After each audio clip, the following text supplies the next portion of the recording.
Welcome, dear friends, to this live stream for Empty Cloud Monastery. I'm speaking from the UK, where it's early afternoon, a chilly spring day. I'd like to begin by paying homage to our teacher, the Buddha. Namo tassa bhagavato arahato samma sambuddhassa. Namo tassa bhagavato arahato samma sambuddhassa. Namo tassa bhagavato arahato samma sambuddhassa. Buddham dhammam sangham namasami. So today I've chosen to say a few words on the topic of loving kindness, or metta in the Pali terminology. Metta means a heart of loving kindness. And it's a huge topic, of course.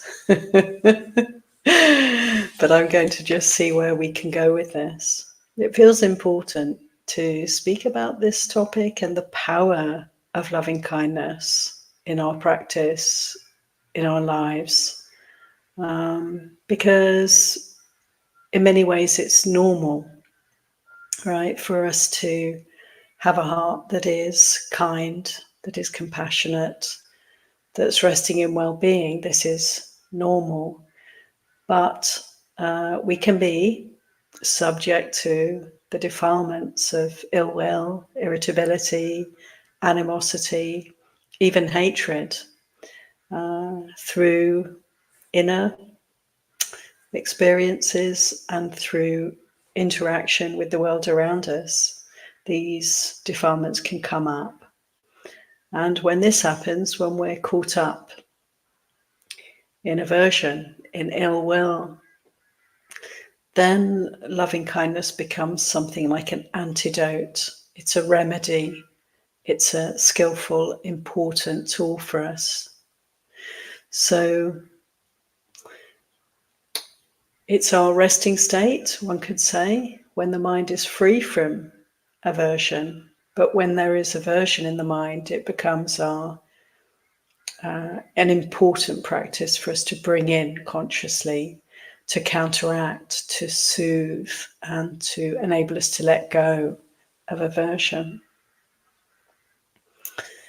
And in the world around us, when conditions are comfortable and we're in a safe space and, life is enjoyable to a great degree and we're benefiting from the environment around us, we can again rest in a sense of well-being, of loving kindness, gratitude, compassion and kindness towards all those around us. When our external situation, the world around us, is hostile, when there's injustice, when there's a lot of discomfort, and when there's a lack of safety,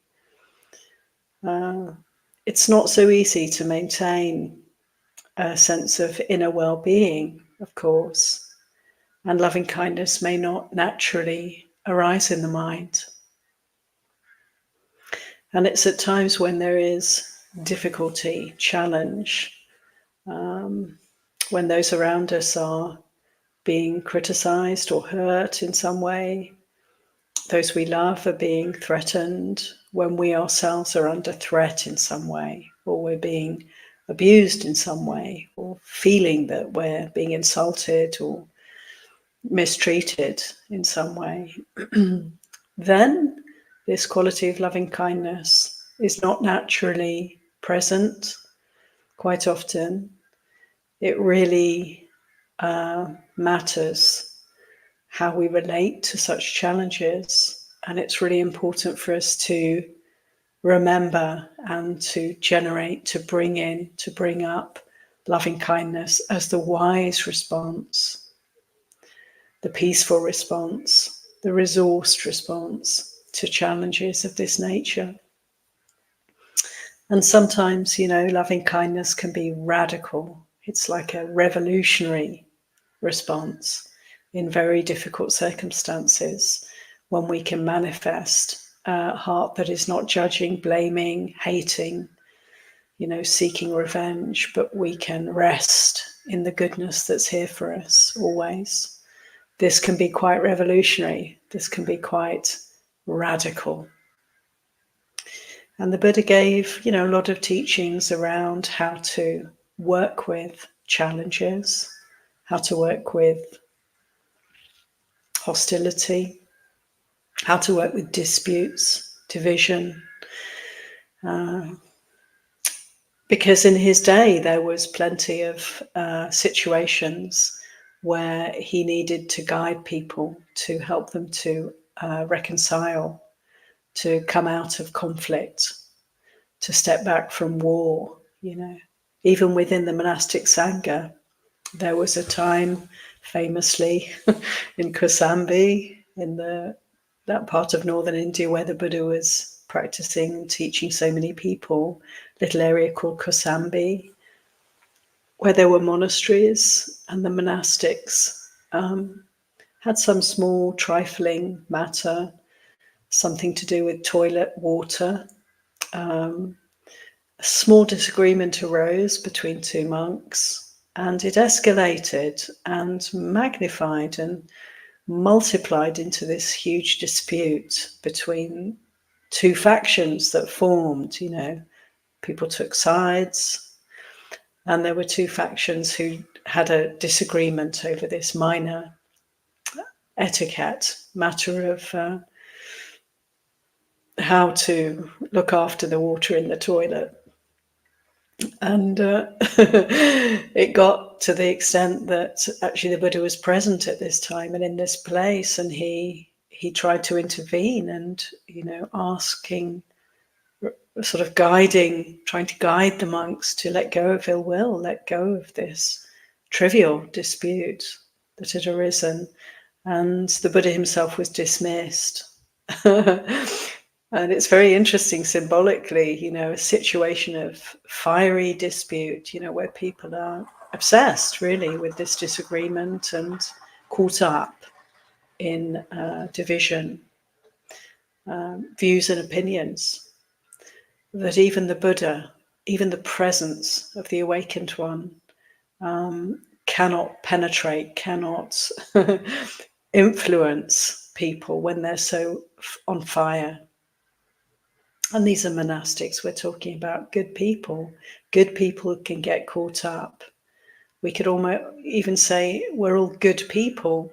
There is no bad person to be found in the world, but there is ignorance, and there is that which leads us astray, where our goodness can be eclipsed by getting caught up in some dispute, some struggle, some, delusion.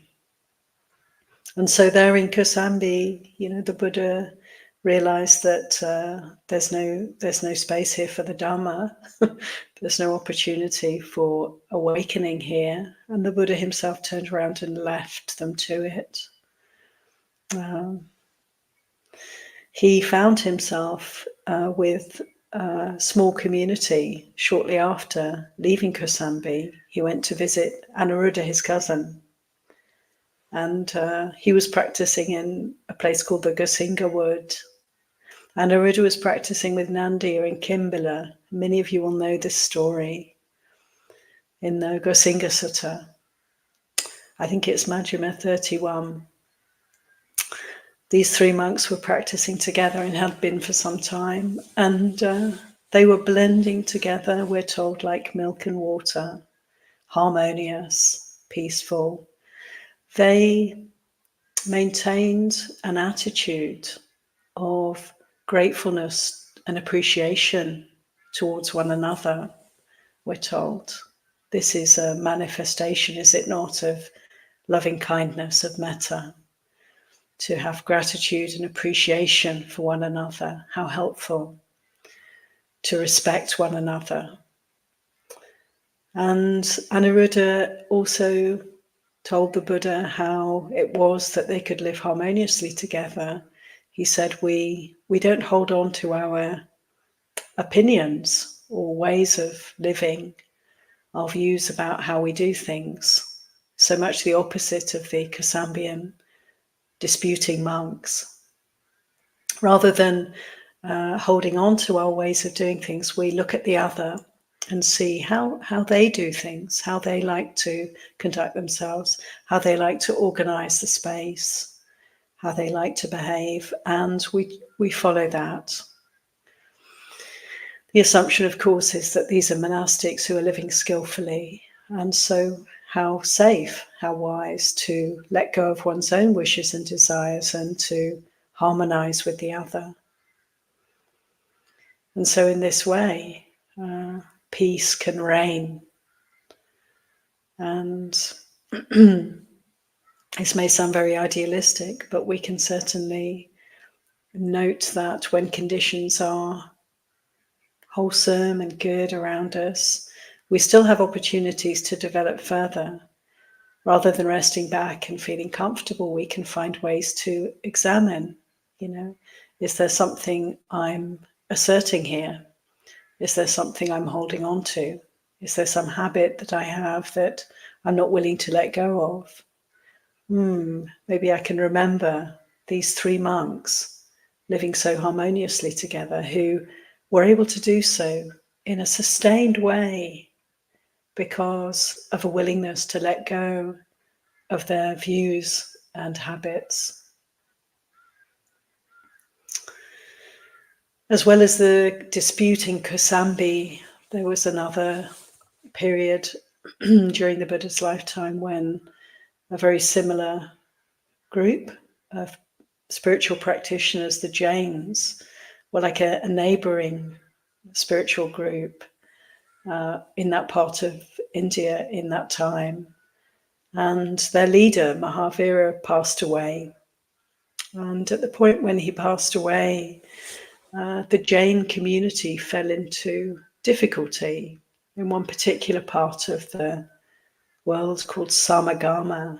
There was a problem where they fell into disputes and disagreements about how to continue in the absence of their great teacher.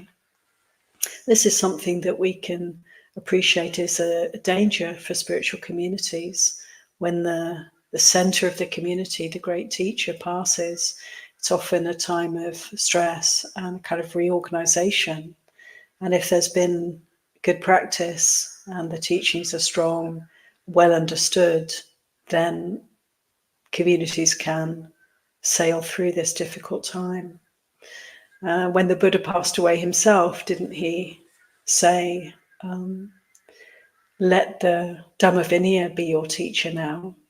Let the Dhammavinaya be your guide.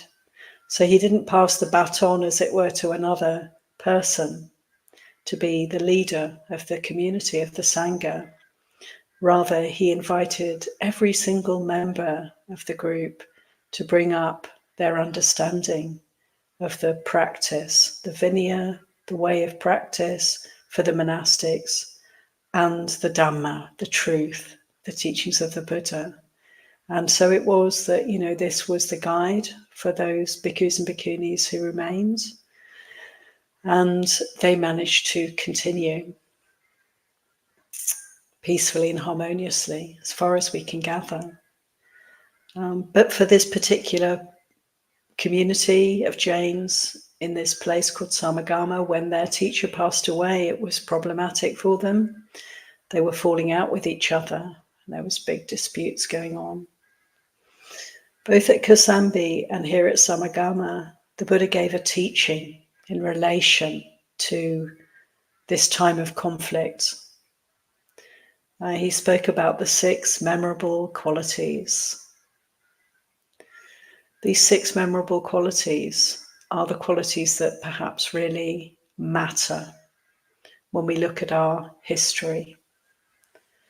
History is so often full of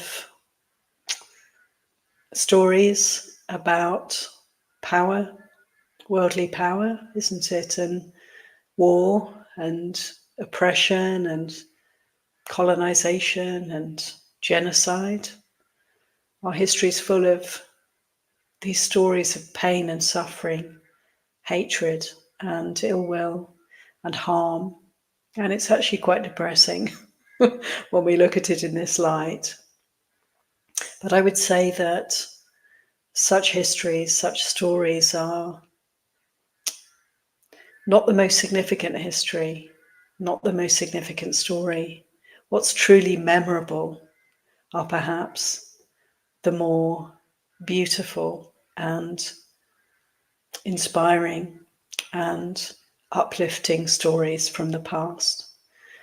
And I like that the Buddha calls these 6 qualities that he's teaching here as a counteraction, as a how to say, remedy for dispute and disharmony, that he calls these the memorable qualities. These are the ones that we can remember. These are the ones that last. These are the qualities that can be sustained through time.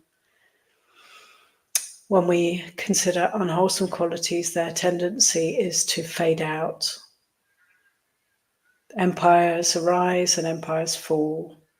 Kings, power figures, dictators, governments even, arise and fall. And yet these qualities, these memorable, wholesome qualities I'm about to tell you, last, have an impact that is sustained through time. So let's consider, the Buddha said, how to live harmoniously, how to avoid conflict, how to nip war in the bud, how to step away from harm and live together peacefully. There are these 6 qualities, these 6 memorable qualities that we can practice, and we will be safe. We will be assured of a peaceful existence here. And so the first 3 of these memorable qualities are to act with loving kindness, to speak and to think with metta, with loving kindness. So to manifest in the world in this way. This really is the guidance of the Buddha that we come across again and again. This is the way to live. Live with loving kindness. Let loving kindness be our ground. Let loving kindness imbue our minds and hearts. And let loving kindness be our response to life, whatever life throws at us. So to remember to notice when there are thoughts that are of ill will, of aversion, of hatred, and to be very quick to treat them with the care that they deserve, treat them with the attention, give them the attention that they need in order to bring in the remedy of kindness and compassion for such thoughts, for such suffering, for a mind that's struggling, that's on fire, to bring in loving kindness, to soothe and to let go of any kind of ill will whatsoever.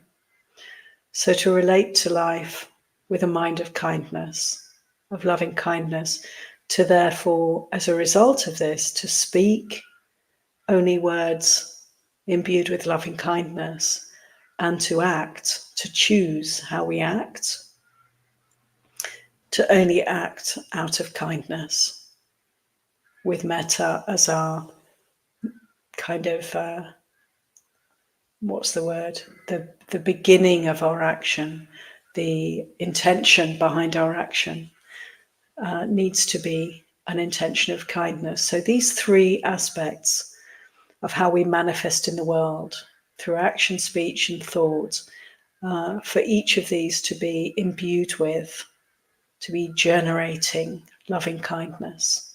These are the first of the 6 memorable qualities. And the other 3 are also beautiful ways of living that we can bring in every day to harmonize and to bring peace into the world, to bring safety into the world, to bring generosity. The 4th memorable quality is to share. The Buddha said for the monastics, this is the willingness to share everything we have, including the food in our alms bowls. So from moment to moment, whatever we receive, whatever we have in the way of requisites, to be willing to share with others freely, without stint, so that everything we have is collectively owned, essentially. And there is not inequity. There are not the haves and the have-nots. There's not the privileged and the underprivileged. This is, again, an ideal for society, wider society, but it is something perhaps that we can work towards, that we can wish to generate here, because every single mind moment of generosity, of kindness, has its impact. So let this be our contribution, even if the world is not necessarily reflecting back this same attitude, these same memorable qualities. To be generous, to share as much as we can, to spread around generosity. This is another aspect of loving kindness. This is the fourth memorable quality, conducing to harmony and well-being in community. The fifth memorable quality is to be virtuous. So to keep precepts for Buddhists, it's easy for us to immediately understand what virtue is. Virtue is avoiding killing, stealing, sexual misconduct, lying, and avoiding any kind of intoxicants that might lead us into committing any of these other four harmful acts. So to be virtuous, what a protection for the world, and what a manifestation of love this is. What a power this is. If, of course, all human beings abstain from killing, stealing, and sexual misconduct, we would live in a very heavenly situation en masse. This may not be the case in the world around us, but we can certainly contribute in this way. To keep the precepts is so important. And we can see it as both a memorable quality, conducing to harmony, and also an aspect of love, of loving kindness, of metta. And the final memorable quality that brings peace, harmony, and safety is practicing for liberation. The Buddha said this is the most important quality of all. To be practicing for liberation is, of course, to be a person of peace, a person who's letting go of any kind of defilement, including ill will, hostility, and hatred. So to be practicing for liberation is naturally, simply to be of benefit to the world.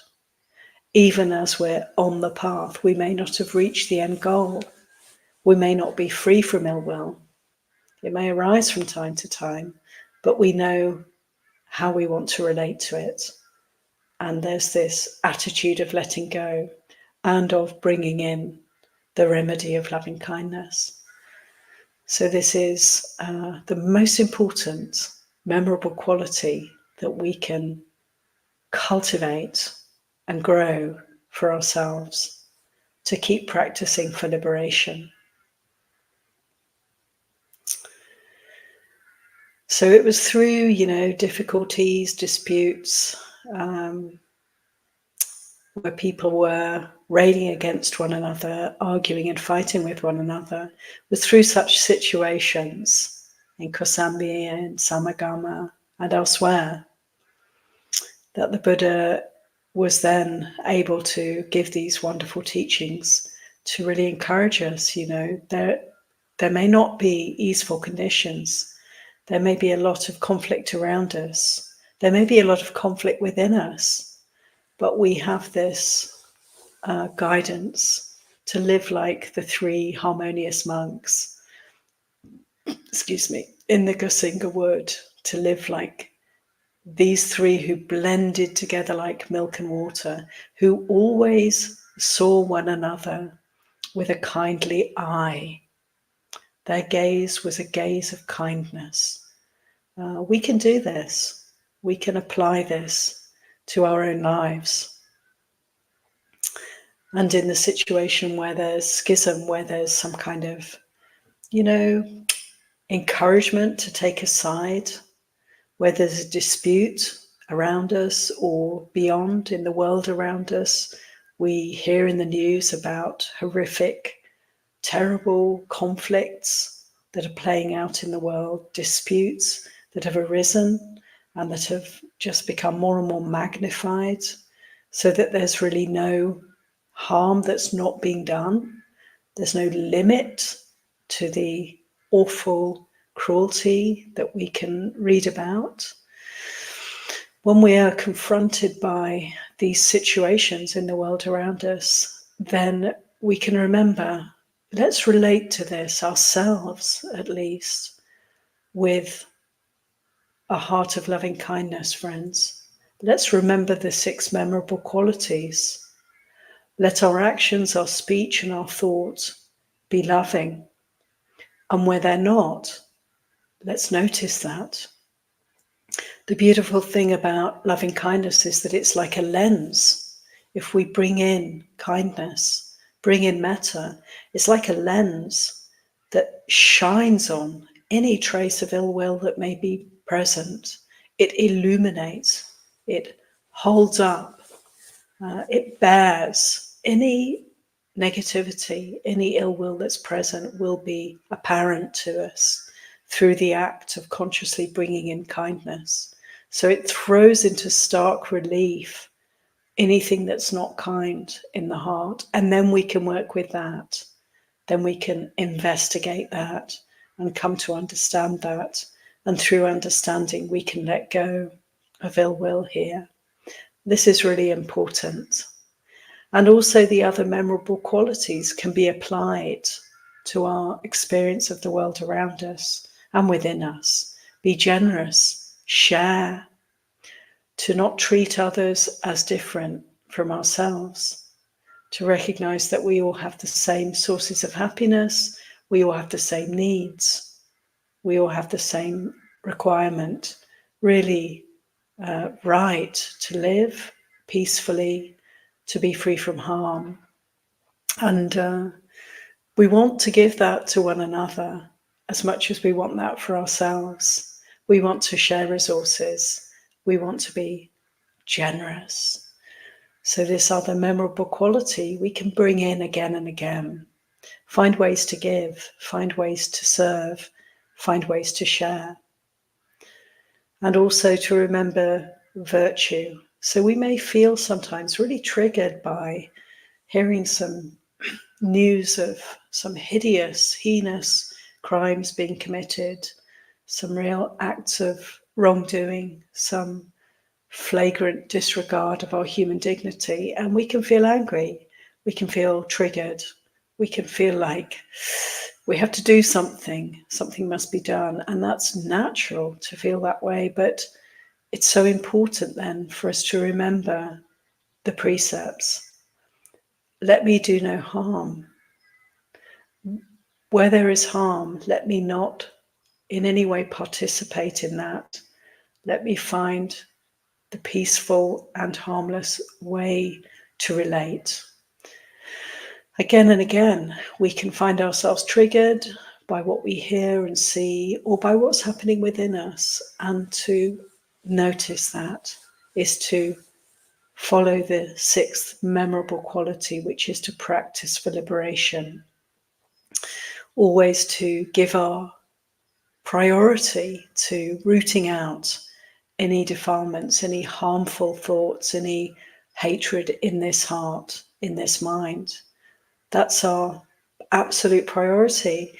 And from that place, we can then trust that our speech and action will be wholesome, will be in a way coming from a heart of loving kindness. And so the results are liable to be harmless. And it doesn't mean that we sit back and just watch harm being done around us. When there's a chance, there's some opportunity might be there for us to intervene, to defend, to support, to prevent harm. But we will act if we remember to maintain and sustain a heart of loving kindness, then we will act in skillful ways to do what we can.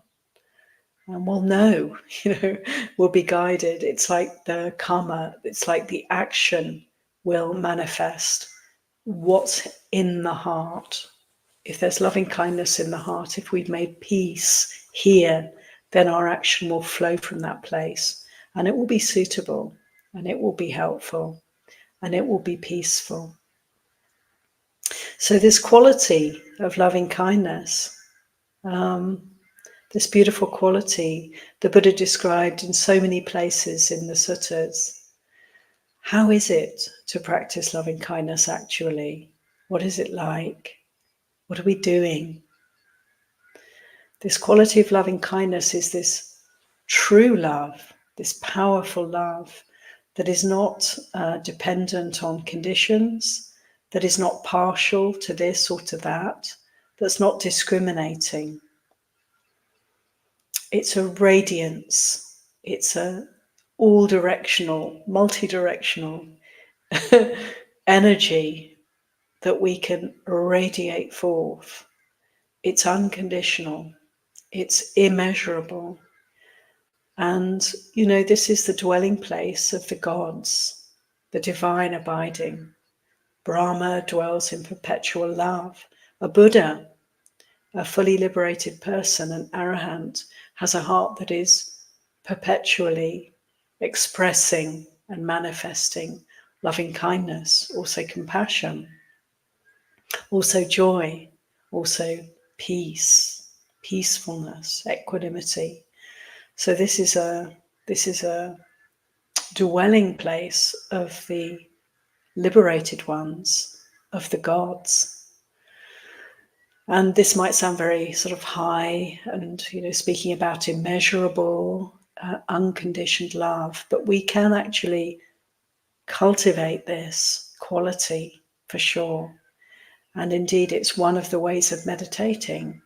We can choose to meditate on loving kindness, and it will do the work. It will liberate the heart. It's important to recognize that this is not the end goal, but it is most definitely a skillful way of relating to this heart and mind and of relating to the world. It's a skillful relationship to have with life, to be loving, to be compassionate, to be joyful and to be peaceful is the way. It's normal. It's our true expression of our mind and heart.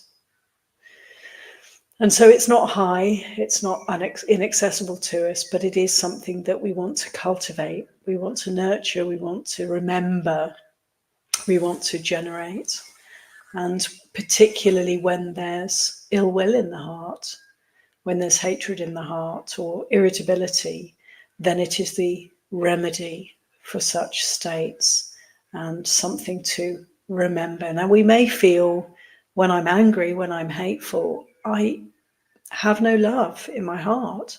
Quite the opposite. How can I possibly bring in loving kindness when I'm full of hatred? But actually we can. How amazing. All we have to do is remember the Buddha's teaching on loving kindness, just that much, and we're moving away from that hatred, just to reflect, just to recall the possibility of loving kindness is to begin to generate loving kindness. And we can learn how to bring it in most particularly when it's radical, when it's revolutionary to bring it in. The Buddha himself, when he was approached by hostile people, which happened frequently enough, people challenging him, people behaving incredibly disrespectfully, people abusing him, people threatening him, aggressive people coming towards him, the Buddha was said to have become still brighter, still more loving, still more compassionate. His complexion would brighten at such times. When we're challenged and we're in situations of danger, of hostility, when we're being insulted and offended, these are the times to really bring in loving kindness, to make it strong, to make it bright. And we can do this if we remember the Buddha's teachings. So there's the famous simile of the saw in Majjhima Nikaya. I think it's number 23, Kakachupama Sutta, where the Buddha is addressing a bhikkhu who is getting very upset because his friends are being abused, his friends are being criticized. And the Buddha teaches him to get offended, to get upset, to get hostile yourself, to be reactive, to want revenge, is not the way to happiness, is not the way forward in such a situation. In such a situation, the most important thing is, first of all, to develop compassion, rest in your kindness, rest in loving kindness.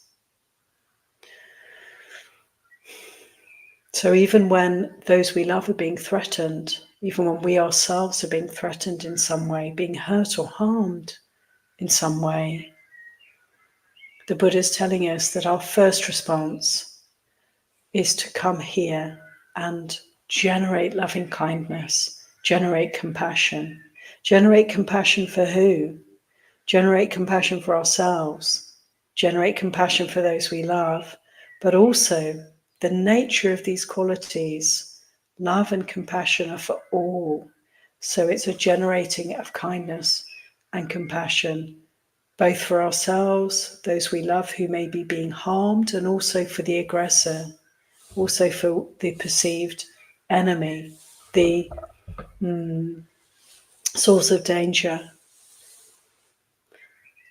So this is really significant to recognize that when we generate a heart of kindness, it's for all. It's for the situation. It's for the whole. It's not discriminating. It's making peace. This is such an incredible remedy for hatred because it helps us to step away from reactivity, blame, judging, seeking to harm back. It's the first step. And from that place of kindness, that place of turning away from reactivity, turning away from lashing out and defending and blindly becoming an aggressor oneself, from that place we can act, we can defend, we can prevent harm wherever possible, but we're doing it from a very different place. And when we're acting through compassion and kindness, the results will be harmless. The results will be good. We won't be creating any unwholesome karma. And it can be a tall order, as I've said, in this sutta, Kakachupama Sutta, the Buddha gives the graphic simile, the horrific simile of a person. Imagine that we're being tortured to death. People have so much hatred for us.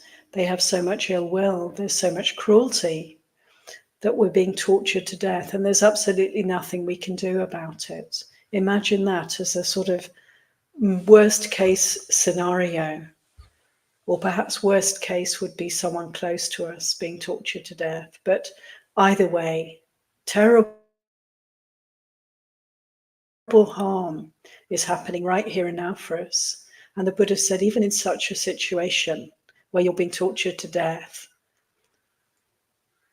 my guidance is, this is also the time. This is the imperative.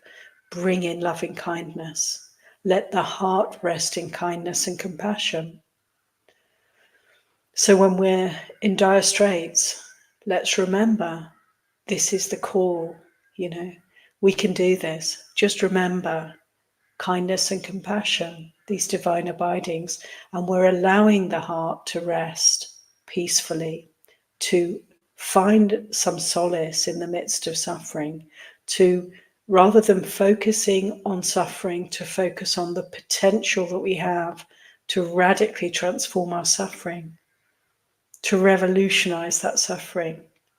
And yes, we're still suffering, but rather than suffering and then adding in more suffering in the form of hatred, fear, reactivity, we're suffering, yes, suffering like hell even, but we're inclining towards the peace and well-being that's possible for us in every moment. We're inclining towards loving kindness and compassion. It's incredible that we can do this, but we can.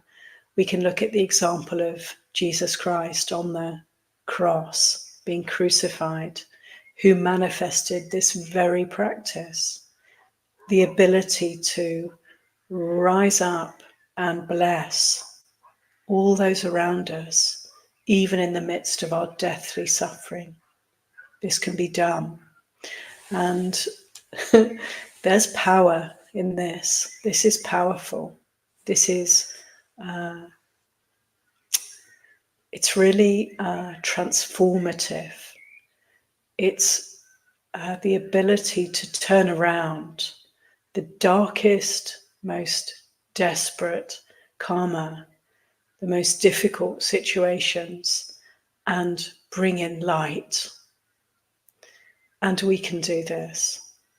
So let's remember, friends, the power of love and how important it is and how needed it is in the world and how it transforms the world again and again, and how this is a truly memorable quality that we can always access, and that this is the real story of this existence, this human realm. This is the real story. This is the real history, that there is love, that there is compassion, that there is a rejoicing in the good of others, in the well-being of others. There is this possibility of sharing, that there is peace here. And it's up to each one of us to make it this way. We all have this responsibility, and it's a call for us in every moment, in a world that can seem so troubled, so desperately struggling and suffering, so confused, so misdirected, the energies in this world, in this human realm. The priorities are really not very wholesome priorities often. There's not a lot of morality necessarily manifesting on the grander scale in our human realm, but we all have a responsibility to make it good, to make a difference, and to transform the unskillful into the skillful, to transform hatred into love. And as the Buddha said in this most famous Dhammapada verse, there's only one remedy for hatred. There's only one way out of hatred. The remedy for hatred is love. So where there is hatred, where there is cruelty, where there's ill will, let's remember we can bring in, we can generate, and we can radiate this powerful quality of love. Anyway, so welcome everyone again, and thank you for your kind attention. And I'm just looking through the chat to see if we have any questions or reflections to share.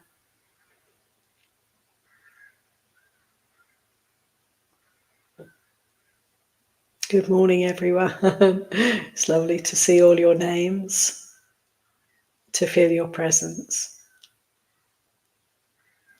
So we have a question from Christopher. Thank you, Christopher. Do you agree a person who exhibits lots of kindness and compassion may still be deluded and without right view? I guess so, Christopher. Yeah, I guess people who are very loving, very kind, may not be fully liberated.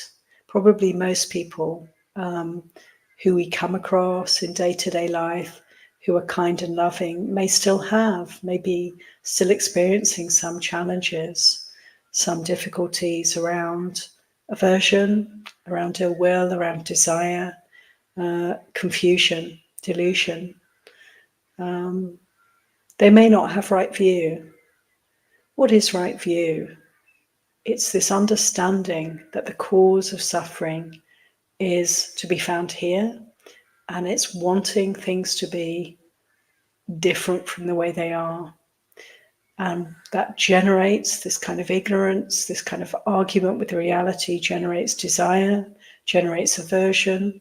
So we're fighting and we're manipulating reality, and we're struggling with these strong, you could say, sources of confusion, wanting and not wanting. And it may well be that people who are very loving and kind are still in this struggle, have still not made perfect peace with reality, are still not free from suffering. But one thing for sure is, I would say, if people are manifesting loving kindness, generous, living a good life, free from harm, then they are to be respected for that, for sure.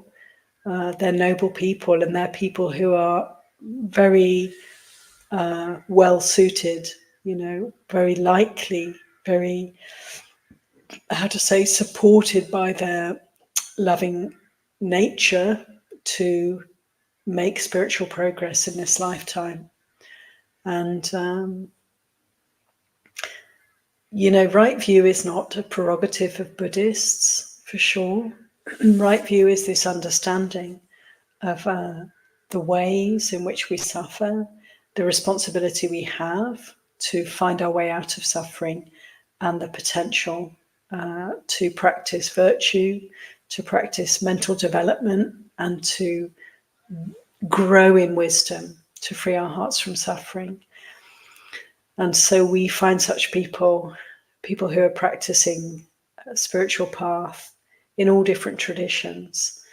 And so we can remember that, and we can remember that people who manifest good qualities are surely people worthy of respect, and people who are treading a spiritual path which will lead them through their virtuous behavior and loving hearts to greater understanding.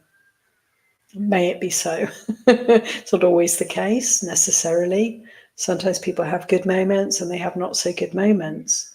But we can certainly support looking at others and looking at ourselves, as we're told in this Gosinga Sutta. The three harmonious monks looked at one another with a kindly eye.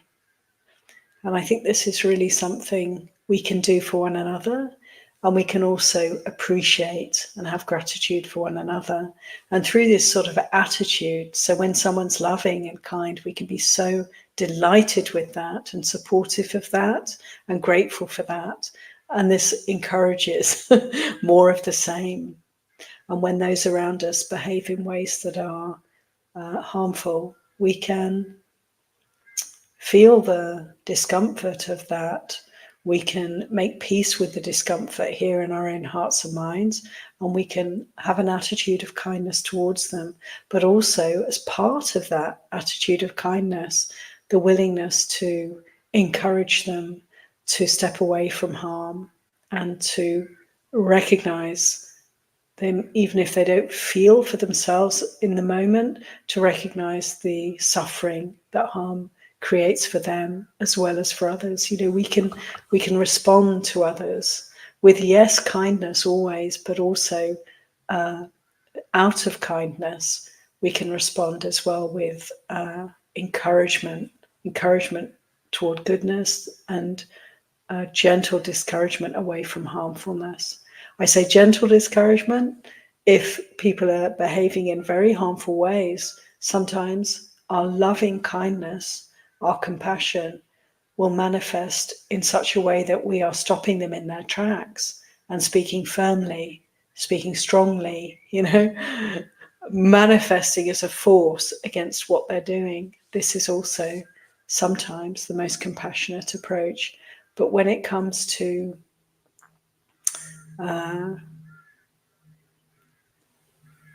fierce action, it's so important to always maintain, first and foremost, a heart of peace, a heart of love, in order not to step into any harm ourselves.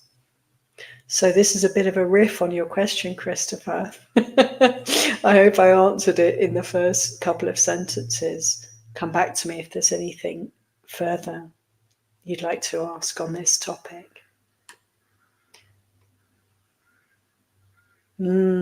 He's making a few more comments. Thank you, Christopher. This is a great comment. The world was not better when we were young, just that we were too young to notice its flaws. Yeah. Again, with kindness as our bedrock, kindness as our attitude toward life, kindness as our constant companion, kindness, kindfulness, kindness and mindfulness as a kind of synchronized attitude and way of being in the world. Be mindful, but also be kindful. To have these two qualities together in our practice at all times. To have a kindness, to have a kind heart is to have a kind gaze. And yes, it doesn't mean that we're blind to the flaws in the world. It means that we have a compassionate and kindly approach to our viewing and feeling and taking in of the flaws in the world around us. Actually, if we're practicing loving kindness, we're more aware of the flaws. As I said before, metta, loving kindness, throws into stark relief anything that's not kind.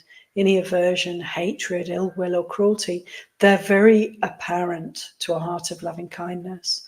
And so when we practice kindness, we will see the flaws very clearly.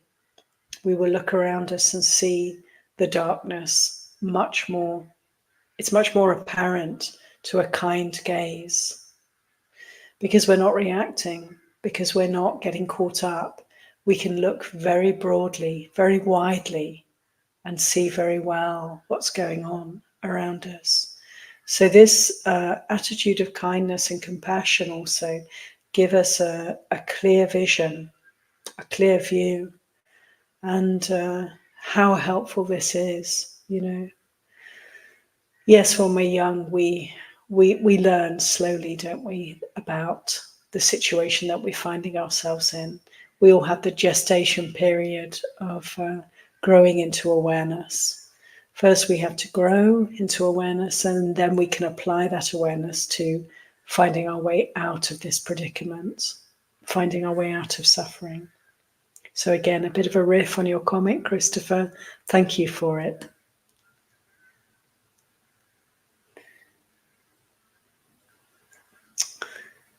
Okay.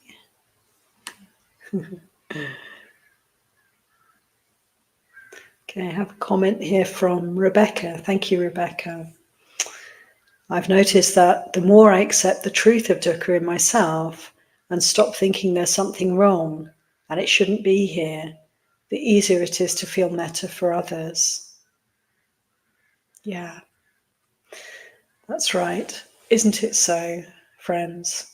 Just as Rebecca has said, as we practice loving kindness, it always starts here. Of course, this is our world. So when we see dukkha, when we see suffering arising here, when there's ill will or hostility or reactivity, also desire, also confusion, when we're confronted with these mind states, we can apply loving kindness and soften and give ourselves the tools that we need to be able to be with difficulty, to be able to be with suffering without trying to run away from it anymore, but actually to be able to face it. Huge doses of loving kindness are required quite often. But when we can face our suffering in this way, this incredible compassion and kindness just keep growing. And then when we turn our gaze to the world around us, to the other, it's the same gaze of kindness that we apply to their situation, to the wider situation. And it's like a balm for a wound, isn't it? It's like a coolness can come in to put out the fires, or at least to alleviate, even for a moment, the fires of greed, hatred, and delusion that are burning all around. We can continually apply this coolness, like a gentle breeze, like a cool hand on a fevered brow. We can bring in again and again this gentle, soft kindness, and just let it radiate forth, friends, as we make peace with ourselves, so we can share this peace wherever we go, in whatever situation we're in. We're bringing in coolness, we're bringing in calm. Thank you, Rebecca. Can I share the suttas of the... Thank you, Nico, for your question. Can I share the suttas of the disputing monks and the harmonious ones? Yeah, Anuruddha, Nandya and Kimbala, practicing in the Gosinga word, is the Chula Gosinga Sutta, I think. It's one of the Gosinga Suttas. It's around Majjhima number 31, I think. If you look up number 31, it's either that one or the one of the ones next to it. Gosinga Sutta, one of the Gosinga Suttas. And the disputing monks, Kosambia Sutta. I've got it written down somewhere because I was looking at it earlier. Let me see.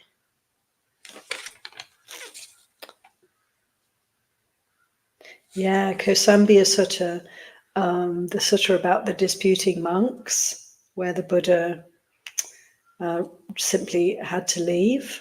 That's Majjhima number 48. And the sutta that speaks about the upheavals in the Jain community after their teacher Mahavira passed away is called Samagama Sutta, and it's Majjhima number 104. So these are great suttas to read.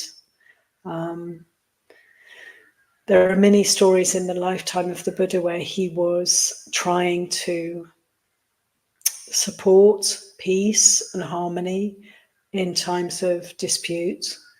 In his own community, sadly, his father was a Sakyan. His mother came from a different land, a different country called Kosala. India in those days was a whole load of different countries like Europe is today. And so his parents came from two different countries. And anyway, his father's community of Sakyans lived on one side of this particular river.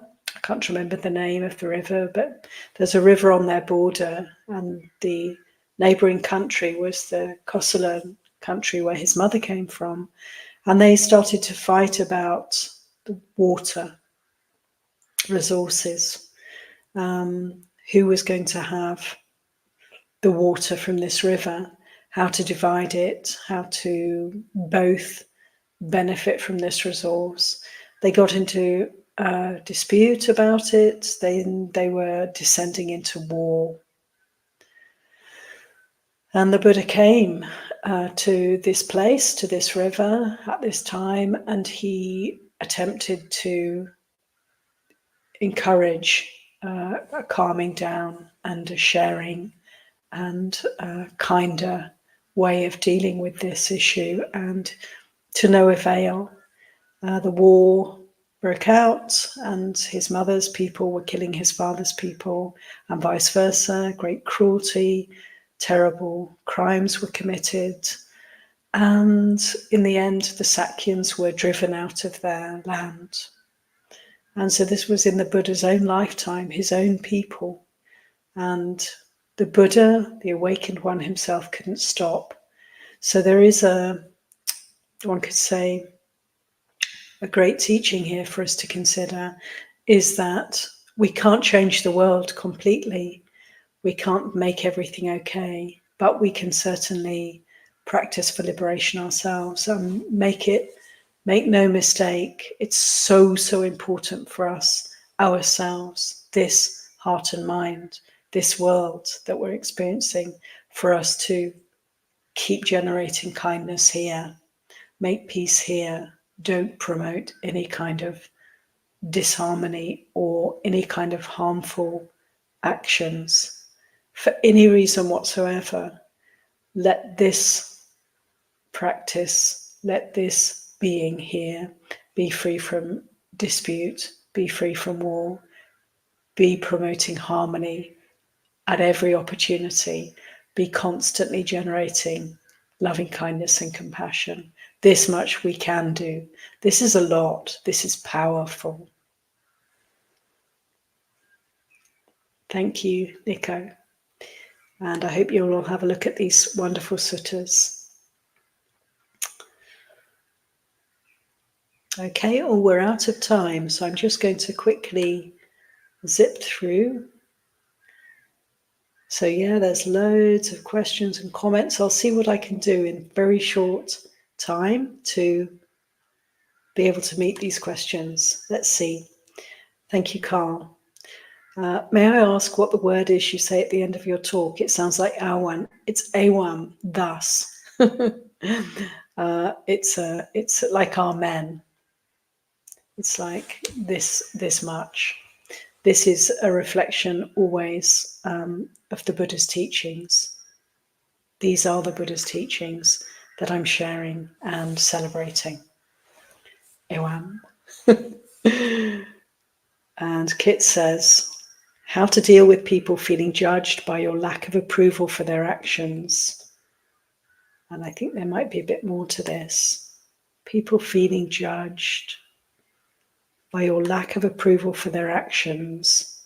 I want to keep my path, but without making others feel like I'm judging them by not joining in. Thank you, Ayya. Yeah. So how to deal with people feeling judged. Yeah, well, that's kind of their business in a way, but we can consider, can I behave differently in such a way that they don't feel defensive, they don't feel judged? Can I refine my speech and action? Can I refine my ways of thinking so as to harmonize, so that people can feel comfortable around me, so that I can encourage people without making them feel criticized? And that's a work in progress probably for many, if not all of us.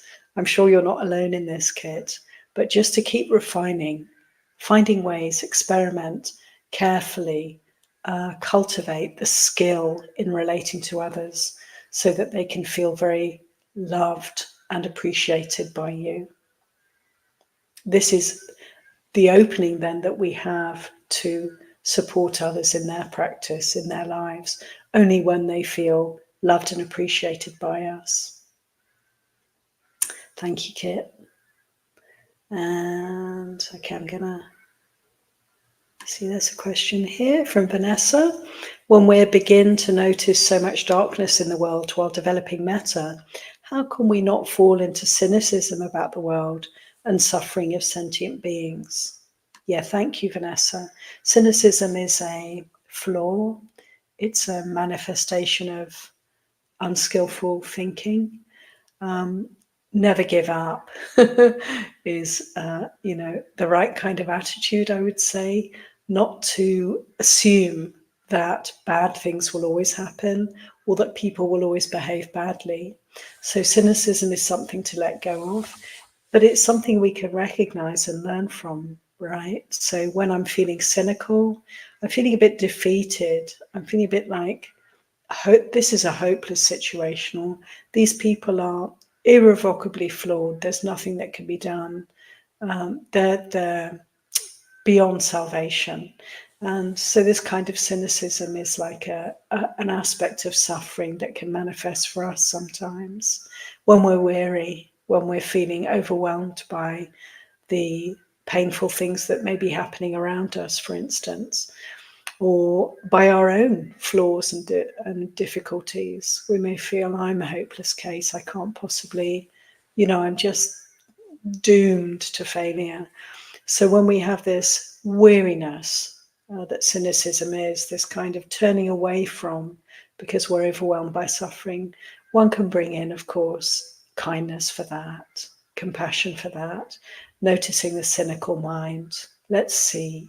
This is something to apply loving kindness to, and then to see clearly where the aversion is, where there is negativity, where there is some kind of defilement. And let's hone in on that with kindness and compassion and just see how it can soften and change. Yeah, thank you, Vanessa. And okay, I'll just see. Okay, just one more question. So I'm very happy to receive from you, Norma. Thank you. Is there ever a way to walk away from someone that you love? Spending caregiving time takes 2 days to recover. Although she claims love, all I witness is anger, frustration, illness, entitlement. So that's a really tough one. And first of all, thank you and big respect to you for caring for another person. And all the efforts that you make to care for this person are worthwhile. And all the goodness that you're putting in is something worthy of respect and appreciation. So that's the first thing, to feel the benefit of the goodness of your heart and the kindness that you've been offering. And then sometimes, friends, yes, isn't it? We give the best, we're loving, we're compassionate, we're kind, we're generous. And what we receive, what we feel we're getting in return is hostility, anger, frustration, illness, entitlement. The other person's not necessarily peacefully, happily benefiting from our kindness. They may be steeped in suffering. They may be, unable to appreciate goodness and kindness around them because they're suffering so much. There's so much pain here. And this can sometimes feel overwhelming for us. So the important point is really to recognize self and other, our motivation, our willingness to be kind, and its limitation. We need to know when to step back and resource ourselves. And it's exactly as you say, 2 days to recover. So you're skillfully recognizing that you can offer, you can serve, you can be generous, and then you need to come back, pull back, and resource yourself again. Let the kindness be your guide. Let loving kindness be your guide. Where there's loving kindness in the heart, it will radiate forth naturally, effortlessly. When there is not loving kindness in the heart, we can find ourselves feeling very stretched. When others around us are not so easy to be with.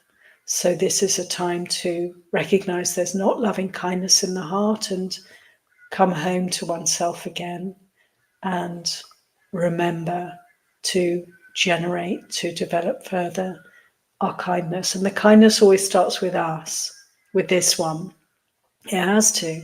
This is our world. And so first we look after this one and then see what can be done for others and recognize the limits.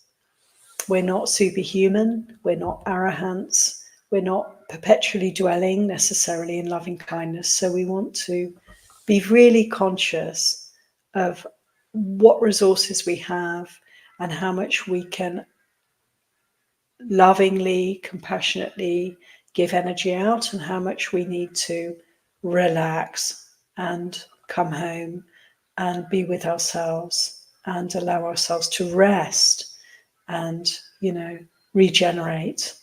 So this is a really good question. I'm grateful for it to finish with, because it's for all of us, isn't it? It's our mindfulness and our kindness. We want to apply them constantly to see how to manifest in the world, when to manifest in the world, how to gauge our energy, how to choose the ways in which we live. And all of it's good then. if we have mindfulness and kindness as our priority in the ways in which we're living, then we will always find ourselves taking care of this one first of all, and then taking care of others as much as that's possible in any particular situation. And let's be careful never to blame the other for our suffering. It's always our suffering. And all that's required is for us to recognize that and to attend to it, and all is well. So really hope that's helpful, Norma, and thank you for being a carer, precious. And please take good care of yourself, first and foremost. Thanks, everybody. So I'd just like to finish with a lovely comment from Karuna, the monastic cat cuddler. Thank you, Karuna. Says, always grateful for a reminder of the simile of the soul. Such a high standard the Buddha expected of us. This is so true. It's a high standard to be able to generate loving kindness when we're in very painful, life-threatening situations. It is a high standard, and it's such a beautiful encouragement for us to be the best that we can. And when we consider the simile of the soul being tortured to death, and the Buddha's saying, you're only practicing my teachings if you have loving kindness for those who are committing this act of torturing you to death. to use this teaching, let's remember, it throws a light on so much of our everyday lives. What if someone's a little bit offensive in their speech?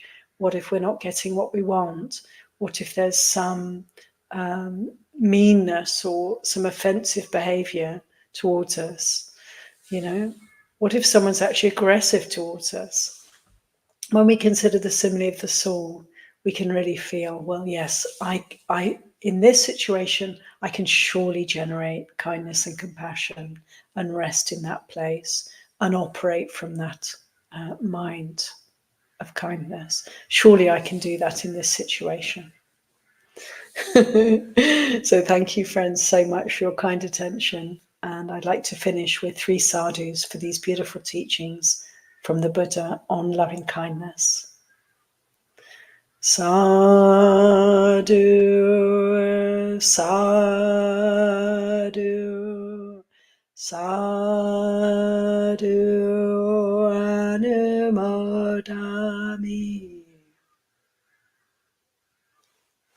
Thank you, friends.